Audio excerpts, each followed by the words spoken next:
कोशिश पर कोशिश करता जो लगातार है, सही मायने में सफलता का वही हकदार है।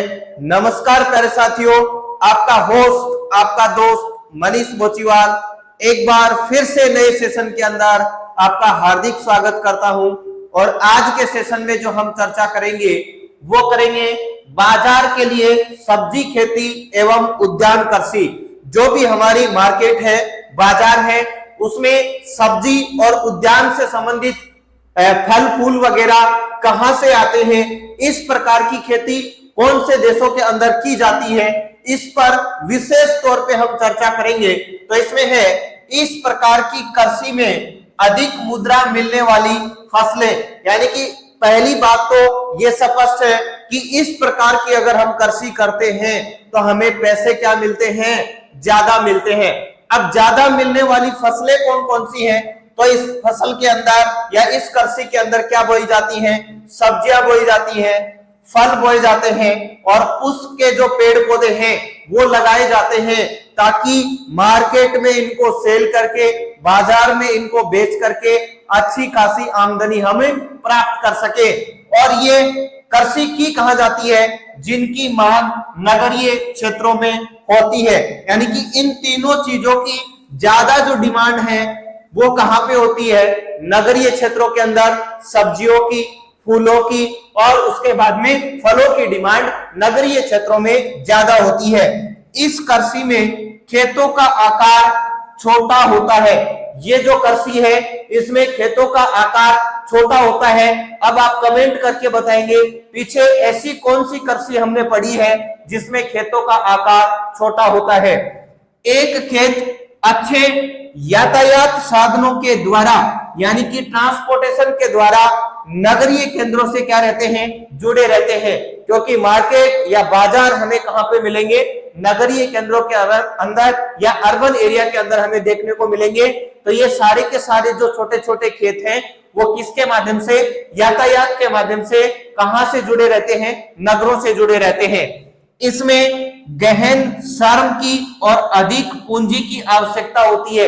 ये फिर वही बात होगी, इसमें कौन सी कृषि हमने पीछे पढ़ी है जिसके अंदर अधिक श्रम और अधिक पूंजी की आवश्यकता होती है? इसको भी आप कमेंट करके जरूर से जरूर बताएंगे। इस प्रकार की कृषि उत्तरी पश्चिमी यूरोप, यानी कि ये क्षेत्र है उत्तरी पश्चिमी यूरोप, संयुक्त राज्य अमेरिका के उत्तरी पूर्वी भाग एवं भूमध्य सागरीय प्रदेश में अधिक विकसित है। ये कृषि बाजार के लिए सब्जी खेती और उद्यान वाली कृषि कहां पे विकसित है?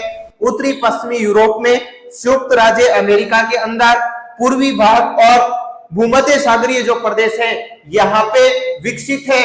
क्यों विकसित है? इसके पीछे रीजन है जहां औद्योगिक क्षेत्रों में जनसंख्या घनत्व क्या है?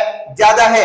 ये ऐसे प्रदेशों के नाम बताए गए हैं जहां पे औद्योगिक प्रदेश है, उद्योगों की स्थापना ज्यादा हो चुकी है, उसकी वजह से जहां पे उद्योग ज्यादा होते हैं वहां पे जनसंख्या घनत्व ज्यादा होता है। अब जनसंख्या घनत्व ज्यादा है तो हमें किसकी डिमांड भी ज्यादा है? सब्जियों की, फलों की और फूलों की डिमांड ज्यादा होने की वजह से ये इन क्षेत्रों के अंदर अच्छा खासा जो है वो पैसा इससे कमाया जा सकता है। अब आगे है वेरी वेरी इंपॉर्टेंट बात जो बहुत सी बार हमें एग्जाम में पूछ ली जाती है। वो बात क्या है? नीदरलैंड पुष्प उत्पादन में एक विशिष्टीकरण स्थान रखता है।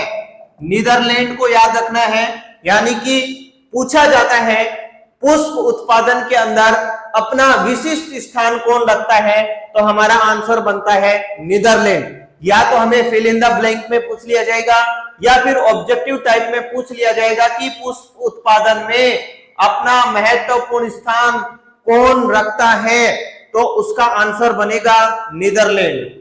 उसके बाद में है यहां से बागानी फसल। बागानी फसल के अंदर मुख्य रूप से फल फूल जो हैं वो इसमें शामिल होते हैं। इसमें ट्यूलिप, ट्यूलिप जो है वो क्या है? तो ट्यूलिप एक प्रकार का फूल है जो नीदरलैंड से पूरे यूरोप के अंदर क्या किया जाता है? भेजा जाता है। यह भी पूछा जा सकता है ट्यूलिप क्या है? तो एक विशेष प्रकार की सब्जी, एक विशेष प्रकार का फूल, एक विशेष प्रकार की जो है वो करसी। तो इस प्रकार से आपसे पूछा जा सकता है कि ट्यूलिप, यानी कि ट्यूलिप नीदरलैंड के अंदर मिलने वाला एक विशेष प्रकार का फूल है जो यूरोप के अंदर संपूर्ण शहरों में यहां से भेजा जाता है। जिन प्रदेशों में कृषक केवल सब्जियां पैदा करते हैं, ऐसे प्रदेश जहां पे किसान केवल और केवल किसका उत्पादन करते हैं, सब्जियों का उत्पादन करते हैं, वहां इसको किस नाम से जाना जाता है, इसको ट्रक कृषि के नाम से जाना जाता है। तो ट्रक कृषि का मतलब है कि यानी कि एक ट्रक के अंदर जो भी सब्जियां हैं उनको भर करके एक स्थान से दूसरे स्थान पर ले जाया जा सकता है, और वो दूरी इतनी होती है जिसको एक रात के अंदर ही तय किया जा सके। इसी वजह से इसका नाम क्या पड़ा है, ट्रक कृषि पड़ा है। ये थी हमारी आज की क्लास बाजार के लिए सब्जी खेती और उद्यान कृषि को लेकर के। अगर आपको क्लास पसंद आई है तो चैनल को सब्सक्राइब कर दो, बेल आइकन को दबा दो, ताकि सबसे पहले नोटिफिकेशन जो है वो आपके पास जाए और कोई भी क्लास चूक न पाए। फिर मिलेंगे किसी नेक्स्ट सेशन के अंदर, तब तक के लिए जय हिंद, जय भारत।